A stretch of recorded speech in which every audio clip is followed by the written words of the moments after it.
Hello dear students, it's Kiran, your teacher. Today I'm going to give you important questions of chapter 4, that is food security in India, economics. Dear, already I gave you one video regarding this chapter. So dear, let's start. आप देख रहे हो इस video में मैं question 9 से दे रही हूँ क्योंकि ऑलरेडी मैंने इससे पहले वाले वीडियो में दे दिया है।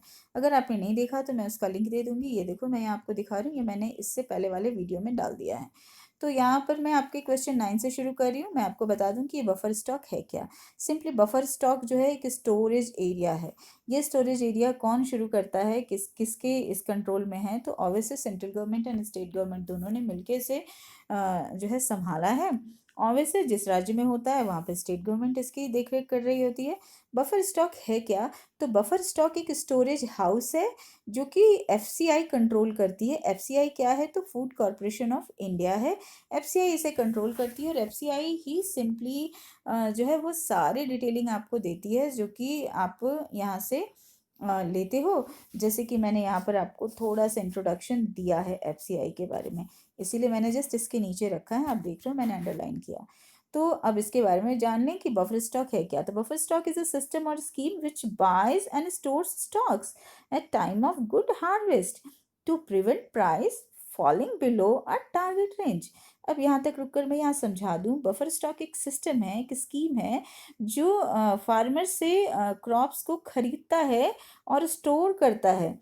कब खरीदेगा, जब फसल बहुत ज़्यादा होगी, इसलिए यहाँ दिया है गुड हार्वेस्ट, मैंने दे दिया है गुड हार्वेस्ट, दैट मीन फसल बहुत अच्छी हुई तो और ज़्यादा हुई। तो वो अगर बहुत फसल कभी ज़्यादा हो जाती है और मार्केट में अगर बहुत फसल उतर जाता है तो मार्केट में उसकी कीमत क्या होगी, घट जाएगी, जिससे फार्मर को नुकसान हो सकता है।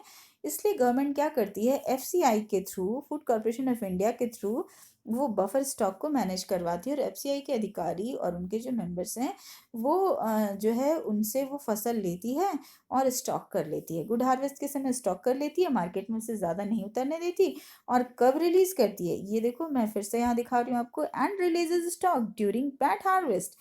और अगर जिस साल बुरी फसल हो, फसल कम हो जाए, तो उस साल तो कीमत बहुत बढ़ जाएगी, उस दौरान गवर्नमेंट इसे मार्केट में उतार देती है ताकि वो कंट्रोल कर सके price rising ever target range, ताकि जो टारगेट रेंज है उस दौरान उससे ऊपर न जाए। प्रिवेंट यानी बचाती है, ठीक है, during bad harvest to prevent price, बचाती है, प्रिवेंट करती है ताकि प्राइस के राइजिंग को यानी प्राइस की कीमत को ना बढ़ने दिया जाए। ऐसी कोशिश करने के लिए ही गवर्नमेंट जो है बफर स्टॉक बना चुकी है। आप पेज नंबर 47 को रेफरेंस करेंगे, लगभग मैंने सब में ये देने की कोशिश की और नहीं दिया तो आप ये नोटिस कर लेना कि उसी में है, पेज 47 में ही आपको यहाँ पीडीएफ भी नज़र आ जाएगा। एनसीईआरटी का बुक है ये, आई मीन जिसको मैं बता रही हूँ यहाँ पर, जिसके page number, what is PDS system. ये पीडीएस सिस्टम है क्या, तो आप डेफिनेटली इसके बारे में जानते हो। आप जानते हो ना, राशन शॉप के बारे में तो आप सब जानते होगे, जानते हो ना, राशन कार्ड के बारे में आप सब जानते होगे। तो ये राशन कार्ड जो है ये अलग अलग कलर का भी आपने देखा है, ठीक है, वो अलग अलग कलर पता है बहुत बाद में हुआ, यानी 92 के बाद हुआ। 1970 से ही ये कार्ड्स का प्रचलन था, लेकिन ये कार्ड जो था कॉमन था, इसमें कुछ भी नहीं था। लेकिन अभी जो कार्ड का कलर डिफ्रेंशिएट किया गया है उसका मतलब है कुछ ग्रुप को ज़्यादा फायदा पहुंचाना चाहती है गवर्नमेंट। उसके बारे में मैं आगे डिस्कस करूंगी, पहले मैं यहाँ बता देती हूँ पीडीएस सिस्टम है क्या। तो पीडीएस सिस्टम सिंपली इसका फुल फॉर्म मैंने यहाँ दिया हुआ है, PDS system that mean public distribution system. PDS system operated under joint responsibility of the central and state government, यानी पीडीएस सिस्टम रन कौन कराता है, तो सेंट्रल गवर्नमेंट और स्टेट गवर्नमेंट मिलकर कराती है। जैसे मैं आपको यहाँ बताऊँ कि बफर स्टॉक बनाया है एफसीआई की मदद से, किसने, सेंट्रल गवर्नमेंट और स्टेट गवर्नमेंट ने क्या बनाया, थोड़ा क्लियर करूँ और फिर मैं आपको यहाँ फिर बताऊँ। ये जो सेंट्रल गवर्नमेंट और स्टेट गवर्नमेंट है इन्होंने बनाया एफसीआई को, और एफसीआई जो है को ये जिम्मेदारी दी कि वो सारे फूड ग्रेन्स ले फार्मर से और स्टॉक करे बफर स्टॉक में, और बफर स्टॉक से मार्केट में कब उतारे, जब हार्वेस्ट बैड हार्वेस्ट का वक्त हो तब वो मार्केट में उतारे ताकि वो प्राइस को कंट्रोल कर सके। तो इस तरीके से चीज़ें चलती हैं। और आप जो राशन कार्ड का इस्तेमाल जानते हो या आपके पास होगा, तो वो उसके अलग अलग कलर से उसके बेनिफिट्स भी निर्धारित होते हैं, ठीक है। यहाँ पे मैं आपको और बता दूँ कि ये जब क्रिएट किया गया तो ये जो सेंट्रल गवर्नमेंट है through food corporation of India, यही है एफसीआई। यानी एफसीआई का ये फुल फॉर्म है, फूड कॉरपोरेशन ऑफ इंडिया। वो इंश्योर करती है और एज्यूम करती है responsibility, has assumed the responsibility for the procurement, storage, transportation, sorry dear, ये मेरी कुछ टेक्निकल फॉल्ट होती रहती है। तो यहाँ पे ये जो है procurement, storage, transportation and bulk allocation, ओहो, बल्क एलोकेशन जो होता है वो of food grains to the states government. और ये क्या करती है, बल्क यानी बहुत ज़्यादा भारी तादाद में जो है प्रोक्योर करना यानी हासिल करना। यानी कहाँ से हासिल करती है, तो फार्मर से लेती है। जैसे मैंने बोला था बफर स्टॉक में कि कहाँ से लेती है, ये तो फार्मर से ही तो लेती है। तो एफसीआई क्या करती है, फार्मर से लेती है, उसे स्टोर कर देती है कहाँ, बफर स्टॉक में। और ये सारी रिस्पॉन्सिबिलिटी, यानी यहाँ पर आप चाहें, मैंने इसे अलग क्वेश्चन का फॉर्म तो नहीं दिया है, लेकिन मैं यहाँ आपको बता दूँ कि ये सारे एफसीआई के वर्क हैं, फीचर्स हैं। यानी एफसीआई क्या क्या काम करती है, क्या उसके फंक्शन है, तो मैं यहाँ पर आपको घेर देती हूँ। ये सब उसके फंक्शन है। रिस्पॉन्सिबिलिटी है यानी रिस्पॉन्सिबिलिटी फॉर द प्रोक्योरमेंट, यानी फार्मर्स से प्रोक्योर करना, वो ग्रेन्स को लेना, ये पहली रिस्पॉन्सिबिलिटी है फूड ग्रेन एफसीआई की। उसके बाद उसको स्टोर करना, फार्मर से लिया और उसको अच्छे से स्टोर भी तो करेंगे कि वो ख़राब ना हो। थर्ड, कि स्टोर करने के लिए क्या एकदम फार्मर के पास से डायरेक्ट बफर स्टॉक में पहुंच गए या बफर स्टॉक उठाकर वहां तो नहीं ले गए, तो ट्रांसपोर्टेशन कैसे करनी है, कैसे आएगा, कैसे स्टोर होगा, वो सारी जिम्मेदारी एफसीआई को उठाना है। ऐसा जिम्मेदारी दिया गया है हमारे गवर्नमेंट के द्वारा उन्हें। उसके बाद जो है बल्क एलोकेशंस, बहुत ज़्यादा तादाद में होता है फूड ग्रेन्स, अलग अलग जगह से लिया जाता है टू द स्टेट गवर्नमेंट। और राज्य में अगर वो बफर स्टॉक है तो वो स्टेट गवर्नमेंट एफसीआई को कंट्रोल कर रही होती है और सेंट्रल गवर्नमेंट इस पर नज़र रखती है। तो इसी तरीके से ये हमारा पीडीएस सिस्टम चलता है। यानी पीडीएस सिस्टम को चलाने के लिए एफसीआई जो है बफर स्टॉक में सारे स्टॉक रखता है और एफसीआई ये सारे काम करता है। यानी यहाँ पर मैं बता दूं कि all these are the responsibilities of FCI, all these are the functions of FCI. अलग से मैंने क्वेश्चन नहीं दिया। और ये यहाँ पर मैंने कुछ नोट्स दे दिए हैं, जैसे मैंने बोला कि ये चैप्टर इंपॉर्टेंट है और इस चैप्टर में मैंने कुछ नोट्स, ये किसी क्वेश्चन का आंसर नहीं है, लेकिन हाँ ये जानकारी आपके लिए बहुत ज़रूरी है। एक बार मैं बता देती हूँ, तो ये आप अपनी समझदारी के लिए इसे रखें, सो दैट कि अगर आप नोट डाउन कर रहे हैं तो आप ऐसे ही नोट लिख कर लीजिए कि अगर कभी आपको प्रॉब्लम लगे तो बार बार आपको ये वीडियो देखने की ज़रूरत ना हो, आप अपनी नोटबुक से ही आप इसे देख सकते हो। तो मैं एक बार बता दूं, ये नोट मैंने दिया है पीडीएस सिस्टम के लिए, यानी जिसके बारे में अभी बात कर रहे थे, is an Indian food security system, establish किया गया था ministry of consumer affairs food के द्वारा। एंड पीडीएस सिस्टम जो है ये मैनेजमेंट है क्या चीज़ की, स्कैरसिटी, किल्लत जब हो जाती है, अनाज की किल्लत हो जाती है, scarcity through the distribution of food grains eight affordable rate. आपने देखा होगा, ये मैंने क्यों बताया आपको, जैसे मैंने बताया कि राशन कार्ड के कलर अलग अलग आपको मिले हुए होंगे, तो जो राशन कार्ड के अलग अलग कलर आपको मिले हैं, रेड है, येलो है, ग्रीन है, तो ऑब्वियस है रेड और येलो वाले को बहुत बेनिफिट है, ग्रीन वाले को नहीं है। दैट मीन इसमें कुछ आप ऐसे समझो कि जनरल है, एससी एसटी एंड ओबीसी, तो जनरल को इसमें कोई फ़ायदा नहीं है, लेकिन हाँ एससी एसटी ओबीसी को इसमें फ़ायदा है। पर हाँ एक और प्रयास इसमें किया गया था जिसको बुक में बताया भी गया है। इसमें दो ब्रांच इन्होंने बनाए, that is APL and BPL. APL that means ever poverty line and BPL means below poverty line. तो जो उसके लिए कुछ निर्धारित चीज़ें हैं जिसका बहुत ज़्यादा इसमें नहीं है अभी छोटे क्लास के हिसाब से, लेकिन हाँ आगे इसके बारे में बहुत सारी जानकारी दी गई है, बट हाँ जो रिक्वायरमेंट होगी मैं इसमें दे दूँगी आपको। योर नेक्स्ट क्वेश्चन जो बहुत ही ज़रूरी क्वेश्चन है, that is MSP, short form है MSP, that is minimum support price. ये भी पेज नंबर 47 से लिया गया है। इनफैक्ट मैं बता दूं कि 47 में बहुत से ऐसे छोटी छोटी चीज़ें हैं जो बहुत इंपॉर्टेंट है।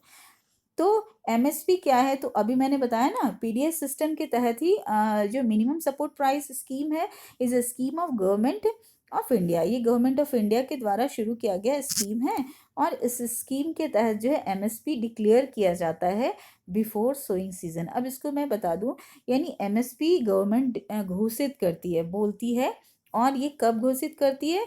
बुआई से पहले, यानी किसान जब अपनी बुआई कर रहे होते हैं, फसल लगा रहे होते हैं, उससे पहले ये घोषित कर दिया जाता है। अब ये है क्या? तो ये मैं थोड़े से ऐसे एक्सप्लेन करूँ कि सपोज़ करो आप और हम फार्मर्स हैं, हमें अपने लिए अपने जो है फार्म में फसल लगानी है, तो अभी गवर्नमेंट ने कह दिया कि इस बार जो है गेहूँ जो है वो 30 रुपीज़ केजी आपसे लेंगे। और तो एक शुरुआत जब हुई थी तो वो केवल व्हीट पे ही हुई थी, बाद में ये राइस पे भी गया। तो गवर्नमेंट यानी एफसीआई के मेंबर ने ये बता दिया कि भई इस बार हम लोग गेहूँ आपसे 30 रुपीज़ केजी लेंगे, जितना भी आप गेहूँ देना चाहो। व्हीट की जो भी आप पैदावार आप करते हो, जितना भी आप देना चाहो उतना वो लेंगे। तो हम और आप अगर फार्मर्स हैं तो हमें लगेगा ना कि भई एक पक्का मुनाफ़ा वाला बिज़नेस कर लिया जाए। क्यों? किसी भी फसल को प्रोड्यूस करो तो फिक्स नहीं होता, अगर बहुत ज़्यादा प्रोड्यूस कर दिया तो उसकी कीमत गिर जाती है। बहुत बार ऐसा होता है ना कि मार्केट में बहुत टमाटर उतर आया तो उसकी कीमत घट गई, भले अभी टमाटर की कीमत बढ़ गई है क्योंकि मार्केट में टमाटर कम है। जैसे इस बार आलू आपके फसल खराब हो गए तो आलू की कीमत बढ़ गई, तो कुछ वैसा ही तो चलता है। तो इसलिए गवर्नमेंट क्या करती है, व्हीट पे पहले शुरू किया था उन्होंने, तो वो एमएसपी निर्धारित कर देती है। तो एमएसपी जब फार्मर्स को पता होता है तो वो अपने जो है जब वो फार्मिंग शुरू कर रहे होते हैं तो अपने फार्म में वो क्या लगाएँगे? व्हीट ही लगाएँगे, क्योंकि पक्का मुनाफ़ा है उनके पास। उनको पता है कि मैं कितना भी प्रोड्यूस कर लूँ, गवर्नमेंट इसका पैसा मुझे देगी। तो ऐसे फिक्स काम को हर कोई करना चाहेगा ना। तो ये था एमएसपी। यानी एमएसपी जो है एक्चुअली मिनिमम सपोर्ट प्राइस है, जो गवर्नमेंट डिक्लेयर करती है सोइंग सीजन से पहले, बुआई से पहले। अब अगर घोषित कर लिया, इस बार मान लो पिछले साल 30 रुपीज़ केजी था और इस बार उन्होंने 35 रुपीज़ केजी अगर एफसीआई ने घोषित किया, एफसीआई खुद से नहीं करता, गवर्नमेंट ही ऐसे इंस्ट्रक्शन देती है। तो सपोज़ करो एफसीआई ने अगर ऐसा इंस्ट्रक्शन दे दिया तो फिर आप जितने भी फार्मर्स होंगे, हम लोग वही प्रोड्यूस करने वाले हैं, सो दैट कि फसल अच्छी हो और मोटा मुनाफा हो। तो ये है MSP. And your next question is why government has started MSP? Government ने एमएसपी क्यों शुरू किया? उसी को मैंने बस तोड़ दिया है सो दैट कि एक ही में मैंने अभी आपको समझा दिया। आंसर कुछ ऐसे है, the government has started MSP to provide safeguard to the interest of farmers. यानी फार्मर्स को वो क्या करती है, एक सेफ गार्ड वो दे चुकी कि आप घबराओ मत, आपका प्रोडक्शन अगर बहुत ज़्यादा भी हो जाता है ना तो हम उसे ले लेंगे और आपको इसकी कीमत मिल जाएगी। और एफसीआई इसे लेकर कहाँ रखती है? फिर जो पहला क्वेश्चन मैंने आपको बताया, बफर स्टॉक, यानी हर राज्य में बफर स्टॉक है जिसको एफसीआई मैनेज करती है। एफसीआई को कंट्रोल कौन करता है? तो सेंट्रल एंड स्टेट गवर्नमेंट दोनों मिलकर करती है, पर हाँ जिस राज्य में होता है वो उसे देख रेख करती है, सेंट्रल गवर्नमेंट को रिपोर्ट करती है। Your next question is issue price. What is issue price? अब यहाँ ध्यान से देखना, फिर से मैंने जैसे बता दिया पेज 47 पे ये मिल जाएगा। इशू प्राइस है क्या? तो simply issue price at which materials are sold by the government to the poor sections of the society। issue price वो चीज़ है जो गवर्नमेंट गरीबों को बेचती है, जिस दाम पे गरीबों को बेचती है, जैसे 2 रुपये केजी और 3 रुपये केजी आपने सुना है ना कि 2 रुपये केजी व्हीट, 3 रुपये केजी राइस, ऐसा राशन कार्ड में मिलता है ना। तो ये प्रावधान कहाँ से है? तो ये वो जो कम दाम है वो मार्केट से कम नहीं, बहुत ज़्यादा कम, इसको हम कहते हैं सब्सिडाइज्ड रेट पे। तो ये है इशू प्राइस। इशू प्राइस क्या हर दुकान में मिल जाता है? हर शॉप में मिलता है क्या? नहीं मिलता है ना। एक खास शॉप होता है जिसको आप राशन शॉप कहते हैं। लेकिन इकोनॉमिक्स में इस चैप्टर में उसका भी एक नाम दिया गया है और वो नाम है फेयर प्राइस शॉप। ठीक है, नेक्स्ट क्या है? Fair price shop. Fair price shop, और ये भी पेज 47 में ही आपको मिलेगा। फेयर प्राइस शॉप क्या है? तो fair price shop means a shop which has been licensed to distribute essential commodities at issue price। ये रहा आपका इशू प्राइस, है ना। इशू प्राइस और फेयर प्राइस शॉप, अब दोनों एक साथ आप देख लो। इशू प्राइस है क्या? तो ये फूड ग्रेन्स मटेरियल्स बेचा जाता है गवर्नमेंट के द्वारा, किसको? तो the poor sections of the society. The issue price of food materials are lower than the market price. यानी इशू प्राइस हम किसको बोलते हैं? मार्केट प्राइस से लोअर उसकी कीमत होती है, और हम लोग यहाँ कह सकते हैं लोअर नहीं, बहुत ही लोअर, क्योंकि 2 रुपीज़ और 3 रुपीज़ केजी आपको ना तो व्हीट मिलने वाला है और ना राइस मिलने वाला है नॉर्मल शॉप में अगर आप जाते हो तो। इस तरीके से, और ये कहाँ से रहती है? फिर से वही question, that is buffer stock में स्टॉक किया हुआ है बफर स्टॉक में कहाँ से आता है, तो फार्मर्स को एमएसपी आप बता देते हो, तो फार्मर्स प्रोड्यूस करते हैं और वो आपको दे देते हैं बिना परेशानी के, क्योंकि उनको पहले से ही मुनाफा पता होता है कि भाई इतना मिल जाने वाला है। तो ये रहा फिर इशू प्राइस, और फिर से फेयर प्राइस शॉप एक वो शॉप है जो कि डिस्ट्रीब्यूट किया जाता है लाइसेंस शॉप के द्वारा, यानी ये जो फेयर प्राइस शॉप या लाइसेंस शॉप है, ये गवर्नमेंट ने इनको लाइसेंस दिया है। इस तरीके से ये है। और आपको यहाँ भी मैंने एक नोट दे दिया है, नोट समझने के लिए मैंने 2 नोट यहाँ दिया हुआ है, नोट 2 नोट 3। आप ये देख लो, ये जो है under section 3 essential commodities act 1955 में ही ये राशन शॉप की शुरुआत हुई थी, राशन कार्ड होल्डर जो थे, and the targeted PDS system. हालांकि ये टीपीडीएस जो है ये 97 में शुरू हुआ, मैं आगे आपको इसके बारे में देने वाली हूँ। और नोट 3 जो मैंने दिया है, एक्चुअली जैसे मैंने आपको पहले ही बताया था कि राशन कार्ड जो था ना, पहले सभी के लिए था, 1970 से ये चल रहा था। और ये जो था पेज नंबर 46 से मैंने ये टॉपिक आपको दिया है, ये जो था यूनिवर्सल था, यानी 1970 से जो चल रहा था यूनिवर्सल। ये जो आज आप अलग अलग कलर के कार्ड देखते हो ना, ऐसा कुछ नहीं था उस टाइम पे, वो यूनिवर्सल था, सभी के लिए था, सभी को सब्सिडाइज रेट पे मिलता था। पर ये शुरू कब हुआ, यानी अलग अलग कलर की जो शुरुआत हुई वो टीपीडीएस और आरपीडीएस, एक्चुअली इसी टॉपिक को रिलेट करने के लिए मैंने ये नोट आपको दिया है, ठीक है। तो ये शुरुआत हो गई 1992 से। PDS was a general entitlement scheme for all consumers without any specific, किसी भी चीज़ को, ये जनरल था, जो कि जैसे पुअर स्ट्राटा है आपकी सोसाइटी के, उनके लिए ये शुरू किया गया था, सभी को इसका फ़ायदा नहीं मिलता। आज का जो नेक्स्ट क्वेश्चन है, question number 14, which what is TPDS and RPDS. ये टीपीडीएस और आरपीडीएस है क्या, ये मैंने आपको पेज नंबर 49 से दिया है, आप एनसीईआरटी को चेक कर सकते हो। तो आरपीडीएस मैं बता रही हूँ पहले, और बताने का रीज़न ये है क्योंकि यही 92 में शुरू हुआ था, और टीपीडीएस जो है वो 97 में शुरू हुआ था। So dear let's start. RPDS full form यहाँ मैंने डाला हुआ है, रिवैम्प्ड पीडीएस, इसको ऐसे पढ़ सकते हो, यानी PDS means public distribution system, or for revamp PDS system या पब्लिक डिस्ट्रीब्यूशन सिस्टम। इसका नाम ही इसलिए रखा गया कि जो पहले से 1970 से जो चला आ रहा था यूनिवर्सल सिस्टम, उसको हटाकर यहाँ पर इन्होंने उसको रिवाइज किया 1992 में। और ऐसा करने का मोटिव क्या था, ऐसा क्यों किया हमारी गवर्नमेंट ने, तो ऐसा करने का रीज़न ये था, a view to strengthen the PDS as well as to improve its reach। PDS और इसकी पीडीएस ऐसा शुरू करने के पीछे गवर्नमेंट की चाहत ये थी कि वो कुछ वैसे एरिया तक पहुँचे, reach in the hilly remote and inaccessible area, यानी वैसे एरिया तक पहुँच जाए जहाँ तक ये सारी चीज़ें पहुँचनी मुश्किल है। दैट मीन वैसे एरियाज में भी राशन शॉप खोले गए, लाइसेंस दिए गए, ताकि वैसे एरिया में भी लोगों को मिल जाए, यानी इसको बदला गया, जो 1970 से चला आ रहा था उसको बदला गया। पर उससे भी काम नहीं चला, फिर उन्होंने क्या किया, एक नई स्कीम शुरू की जिसका नाम उन्होंने दिया टीपीडीएस। पीडीएस तो वही है, पब्लिक डिस्ट्रीब्यूशन। टीपीडीएस जो है टारगेटेड, यहाँ पे मैंने इसका फुल फॉर्म भी अंडरलाइन करी, targeted public distribution system with a focus on poor only. ये एकदम सिर्फ और सिर्फ पुअर को फोकस करके उन्होंने बनाया।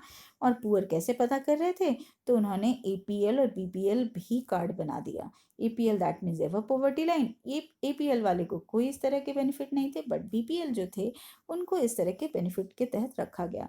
टीपीडीएस शुरू कब किया गया, टीपीडीएस स्टार्टेड इन जून 1997 में ये शुरू किया गया। पीडीएस का ही एक नया रूप बनाया गया, और इसमें जो गवर्नमेंट ऑफ इंडिया ने लॉन्च किया टीपीडीएस प्रोग्राम, यानी टारगेटेड पब्लिक डिस्ट्रीब्यूशन सिस्टम, सिर्फ फोकस करने के लिए पुअर्स को। तो ये रहा टीपीडीएस एंड आरपीडीएस।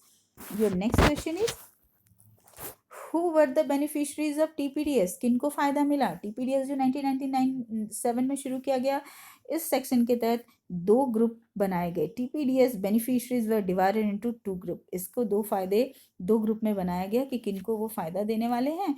तो यहाँ जैसे मैंने सिर्फ 2 ग्रुप का नाम दिया गया, बट इनको वो फायदा नहीं दिया गया। यानी इनको भी राशन कार्ड दिया गया बट इनको कोई छूट नहीं होती थी। जैसे अगर जैसे आपको जो चीज़ मार्केट में जिस रेट में मिलती है उससे 2 रुपये के करीब ही सस्ता केवल होता था। जैसे शुगर अगर मार्केट में 40 रुपीज़ केजी है तो उनके पास शुगर अगर APL वाले लेने जाते हैं, राशन कार्ड उनके पास भी है, तो उनको 38 रुपीज़ केजी मिलेगा। तो ये मैंने एग्जाम्पल बताया, जो प्राइस है वो फ्लक्चुएट होता है। सो डियर ये आप ध्यान रखना। अभी यहाँ मैं बता दूं, पहला जो था इसका 2 जो टारगेट किया गया पहले थे क्या, फर्स्ट ही है house holds below the poverty line, that is BPL। उनको क्या कहा गया, BPL, below the poverty line, यहाँ से करना है, यानी वो वैसे घर के लोग जो बिलो BPL, यही है फुल फॉर्म इसका। और उसके बाद जो थे दूसरे house holds एवब the poverty line, यानी एक ग्रुप ये बनाया गया जो APL कहलाए।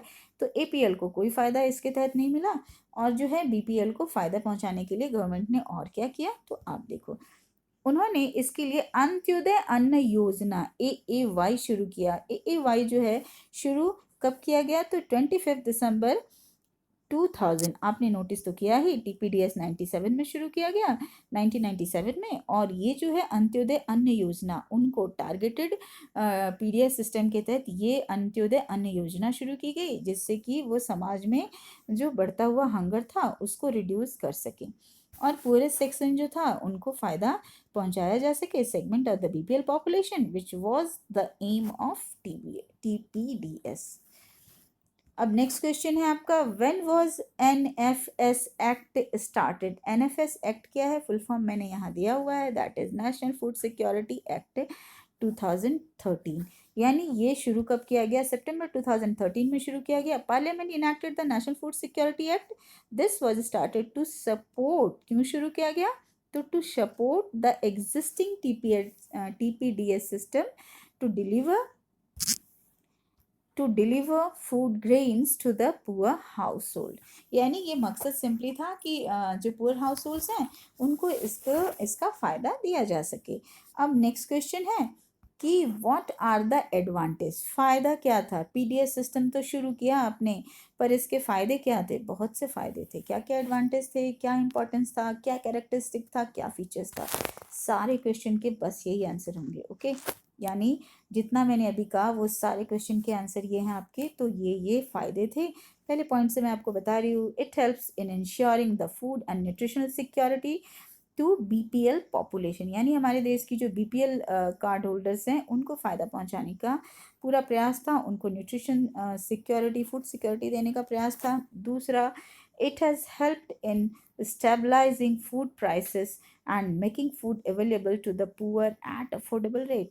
इसका मकसद ये था कि हर समय जो है फूड के प्राइस जो हैं वो स्टेबल रहें, बहुत ज़्यादा बढ़े बहुत ज़्यादा घटे ऐसा कुछ ना हो। तभी तो मैंने बताया कि बफर स्टॉक में वो रख लेती थी और तब निकालती थी जब फूड की स्कैरसिटी हो जाए या फसल अच्छी ना हो, जिससे कि ये अवेलेबल हो गरीब को और सस्ते दाम पे, eight affordable rate, that mean जिससे गरीब खरीद सकें। और यानी जैसे अभी आपको PDS सिस्टम के तहत जैसे गवर्नमेंट अगर दे रही है 2 रुपीज़ और 3 rupees KG rice and wheat, तो इसका फ़ायदा उनको मिलता है ना। जो next question, it maintains the buffer stock, इसका दूसरा कैरेक्टरिस्टिक क्या है, ये बफर स्टॉक को मेंटेन करता है, दैट मीन उसमें फूड लाना, उसमें रखना, उसकी सुरक्षा करना, वो सारे काम जो है PDS करता है। तो इस तरीके से आप देख रहे हो। अब यहाँ पे ब्रैकेट में थोड़ा सा मैंने डाल दिया, अब इतना ही है, बट हाँ अगर आपको थोड़ा सा ज़्यादा एक्सप्लेनेशन चाहिए तो मैं यहाँ डाल चुकी हूँ मैं यहाँ, in the warehouse so that the flow remain active even during the period of less agriculture food production। ये उनके लिए है जिनको लगता है कि वो थोड़ा सा एक्स्ट्रा करना चाहते हैं, उनके लिए मैंने डाल दिया है। ऐसे यहीं तक भी आप करोगे तो it's quite enough. Your next point is it has help in redistribution of grains. यही तो मदद करता है कि भाई कितना ग्रेन है बफर स्टॉक में, फिर से उसका डिस्ट्रीब्यूशन कैसे होना चाहिए। जैसे अब इस लॉकडाउन पीरियड में जो आपको दिया जाता है रहा था PDS सिस्टम के तहत या राशन कार्ड सिस्टम के तहत, उससे डबल जो है गवर्नमेंट देने का प्रावधान कर चुकी है। तो कहाँ से कर चुकी है, क्योंकि उन्होंने बफर स्टॉक में रखा हुआ है। और इस तरीके से सप्लाई करती है food from the surplus area. Actually क्या होता है यहाँ पर सरप्लस वर्ड है, यानी कि बफर स्टॉक में सरप्लस एरिया वाला जो ग्रेन है वो स्टोर करती है और उस एरिया में पहुँचाती है जहाँ इसकी कमी है। डिफिसिट रीजन दैट मीन जहाँ इसकी कमी है वहाँ पर इसको पहुँचा देती है। उसके बाद आप देखो सिस्टम ऑफ एमएसपी, ये मैंने अभी आपको पढ़ाया। एमएसपी क्या है, तो मिनिमम सपोर्ट प्राइस है जो कि लोअर देन मार्केट प्राइस होता है। तो एमएसपी पहले घोषित कर देती है और फिर प्रोक्योर करना, दैट मीन वहाँ से किसानों से फार्मर से जाकर प्रोक्योर करती है as the contributed to the increase in food grains productions. यानी इस तरीके से एमएसपी घोषित करती है जिससे कि जो फार्मर्स है वो उत्साहित होते हैं और उसको जो है वो ज़्यादा से ज़्यादा वो फसल उपजाते हैं, क्योंकि उनको डर नहीं होता कि ज़्यादा फसल उग गया तो उसकी कीमत घट जाएगी, क्योंकि ये तो गवर्नमेंट अनाउंस कर चुकी होती है MSP. Your next important question, जो कि छोटे छोटे चीज़ हैं, यहाँ मैंने पेज नंबर डाल दिया है आपको, आप देख रहे हो यहाँ पर आपको एक पेज नंबर दिख रहा है, पहले आप वही देख लो। पेज ये जो है 48 में आपको ये सारे मिल जाएंगे क्वेश्चन नंबर, जितना आपने ऊपर 17 to 21 अभी आप देखने वालों 1 मार्क्स के हिसाब से मैंने इसको डाल दिया है, ज़रूरी थे। कुछ क्वेश्चन वैसे इसमें भी छूटे हुए हैं, मैं आपको नेक्स्ट में कोशिश करूँगी। और यहाँ पर मैं आपको बताऊँ रूरल वेजेस एम्प्लॉयमेंट प्रोग्राम, यानी रूरल एरिया में जो विलेज वाला एरिया है वहाँ पर वेजेस एम्प्लॉयमेंट प्रोग्राम शुरू किया गया, जो कि शॉर्ट फॉर्म मैंने यहाँ दिया RWEP। R for rural, W for wages, E for employment, P for programme. ये क्या था, तो इसका मेन ऑब्जेक्टिव ये था, main objective of this programme to provide, ये बी मेरी टाइपिंग मिस्टेक है, इसको हटा देना, to provide wage employment, create productive and durable assets and improve the overall quality of life in rural areas। अब ये सिंपली ये एक्स्ट्रा चीज़ आपको वैसे ही दे रही हूँ, यहाँ पर थोड़ी मेरी एक टाइपिंग मिस्टेक और मुझे दिख रही है, तो वो आप, मैं इसको यहाँ वैसे हटा रही हूँ, ये यहाँ नहीं है। और नेक्स्ट क्वेश्चन है क्वेश्चन नंबर 19, और क्वेश्चन नंबर 19 जो है एक्चुअली यहाँ से आप आंसर इसको कंसीडर करना, शायद मैंने जब टाइप किया तो ये ध्यान नहीं था और यहाँ पर मैंने ले लिया इसे। ये क्वेश्चन नंबर 19 है, और क्वेश्चन नंबर 19, व्हाट इज संपूर्ण ग्रामीण रोजगार योजना, क्वेश्चन आपका यहीं पर है, ठीक है। और इसके बाद जो आप देख रहे हो यहाँ से आंसर है, और यहाँ पर संपूर्ण ग्रामीण रोजगार योजना का शॉर्ट फॉर्म मैंने दिया है SGRY। ज़्यादातर शॉर्ट फॉर्म ही आते हैं एक्सप्लेन करने के लिए, तो मैंने उसको ऐसे ही एक्सप्लेन किया है। तो संपूर्ण ग्रामीण रोजगार योजना, यहाँ से आंसर है डियर। प्लीज़ जब आप लिख रहे होगे, नोट्स बना रहे होगे, तो आप नोटिस करना। अब योजना वॉज अ स्कीम, यानी संपूर्ण ग्रामीण रोजगार योजना was a scheme launched by the government of India to gain the objective of providing gainful employment for the rural poor। जो गांव के जो गरीब लोग हैं उनके लिए ये शुरू किया गया था, और शुरू कब किया गया, तो 21 फरवरी 2003 में इसे शुरू किया गया था। कौन सा, तो संपूर्ण ग्रामीण रोजगार योजना। एक बार मैं फिर बता दूं, क्वेश्चन आपका यहीं तक है, और यहाँ से जो आप देख रहे हो that is your answer, this one, ये लाइन से यहाँ तक जो है ये आंसर है जब आप नोट करोगे तो। Now the question number 20, what is ICDS? इसको अंडरलाइन कर दिया और मैंने ब्रैकेट में फुल फॉर्म दिया है, I for integrated, C for child, D for development, S for service. ये है क्या, इसके नाम से ही पता चलता है कि बच्चों के ओवरऑल डेवलपमेंट के लिए गवर्नमेंट ने ये स्कीम शुरू किया। लेट्स सी, ICDS एक स्कीम है जो कि world's largest community based programme है, पूरी दुनिया में ये प्रोग्राम चलाया जा रहा है। स्पेशली इसका मकसद क्या है, the scheme is target at the children up to the age of 6 years। और ध्यान से देखना, up to the age of 6 years, और ये बुक में उतनी ज़्यादा जानकारी नहीं है, और लेकिन हाँ ये आप बुक में सबसे, जैसे मैंने आपको पेज नंबर दिया है पेज 48 पे सबसे नीचे आप देखोगे तो एक साथ ही ये सारे टॉपिक दिए गए हैं जिसको मैंने यहाँ डाला है। तो ये पूरी दुनिया का ICDS जो है पूरी दुनिया का एक इम्पॉर्टेंट प्रोग्राम रहा है। पूरी दुनिया इनफैक्ट इस प्रोग्राम को चला रही है, और इसका जो मेन मकसद है टारगेट करना जिन बच्चों की उम्र 0 से 6 साल तक की हो, पहला प्रोग्राम। दूसरा जो प्रेग्नेंट लेडीज़ हैं, और तीसरा वो मदर्स जो लैक्टिंग मदर्स, दैट मीन वो मदर्स जो फीड करती है बच्चे को, तो उन पर ये प्रोग्राम था, और specially and the women of 16 to 44 years, ये मेन इनका था। यानी ICDS जो प्रोग्राम थे, इसके ये फीचर्स थे यहाँ से यहाँ तक। अलग से मैंने इसमें क्वेश्चन नहीं दिया है, बनाया है। ये उम्मीद करती हूँ कि आपको ये समझ में आएगा। यानी जो वीडियोस दिए जा रहे हैं वो इसलिए कि आप समझ कर पढ़ें, रटना नहीं है। तो ये फीचर्स हैं, इसको मैंने अलग से क्वेश्चन नहीं बनाया, बट हाँ, जब आप पढ़ रहे होगे तो ध्यान से पढ़ना। और next and last question of this video is what is mid day meal scheme. इसके बारे में आप सब जानते ही होंगे, और मैं फिर बता दूं, मिड डे मील जो है ये एक school programme. Mid day meal scheme is a school meal programme of the government of India designed to better and nutritional standing of school age children nationwide। पूरे देश में ये प्रोग्राम चलाया जा रहा है, स्पेशली गवर्नमेंट स्कूल्स जो हैं वहाँ पर ये प्रोग्राम चलाए जा रहे हैं, ताकि बच्चे स्कूल आएँ, और स्कूल आएँ तो उन्हें न्यूट्रिशन फूड मिले, क्योंकि तभी तो आप डेवलप होगे। और मैंने पहले चैप्टर में आपको पढ़ाया है, क्योंकि ह्यूमन रिसोर्स बहुत ज़रूरी है। सकल और विलास की स्टोरी में बताई है कि हेल्थ एंड एजुकेशन ज़रूरी है। तो एक तो बच्चा स्कूल जाए, उसकी फ़ीस भी नहीं ली जाती, और प्लस जब स्कूल जाता है तो उसे अच्छा फूड मिले, न्यूट्रिशनल फूड मिले, जिससे वो बच्चा हेल्दी बने और आगे आने वाले टाइम में वो इंडिया के लिए एक कैपिटल बने, एक अच्छा ह्यूमन रिसोर्स बने। ओके डियर, आज के वीडियो में इतना ही। वीडियो लंबा हो चुका है, उम्मीद करती हूँ आप पढ़ रहे होगे। इस वीडियो में मैं लेना चाहती थी स्टोरी रामू एंड अहमद की, जो कि आपके पेज नंबर बुक में 44 पे है। आप चाहो तो पढ़ लेना, स्टोरी ज़रूरी थी। हालांकि ये वीडियो का साइज़ इतना लंबा हो चुका है कि मैं ये स्टोरी इसमें नहीं दे रही हूँ, मैं नेक्स्ट वीडियो में दूंगी। वैसे मैंने बहुत सारे टारगेट इसमें कर लिए हैं। अब नेक्स्ट वीडियो में जो होगा, कुछ स्टोरी के साथ कुछ चीज़ें और देना चाहूँगी, और शायद अगर आप पढ़ लेते हो तो देना नहीं भी ज़रूरी है, क्योंकि ऑलमोस्ट जो निचोड़ था वो मैंने 2 वीडियोस में आपको दे दिए। Anyway dear, have a nice day, bye. पढ़ो बहुत मन लगाकर, तभी तो आगे ह्यूमन रिसोर्स बनने वाले हो। Okay dear.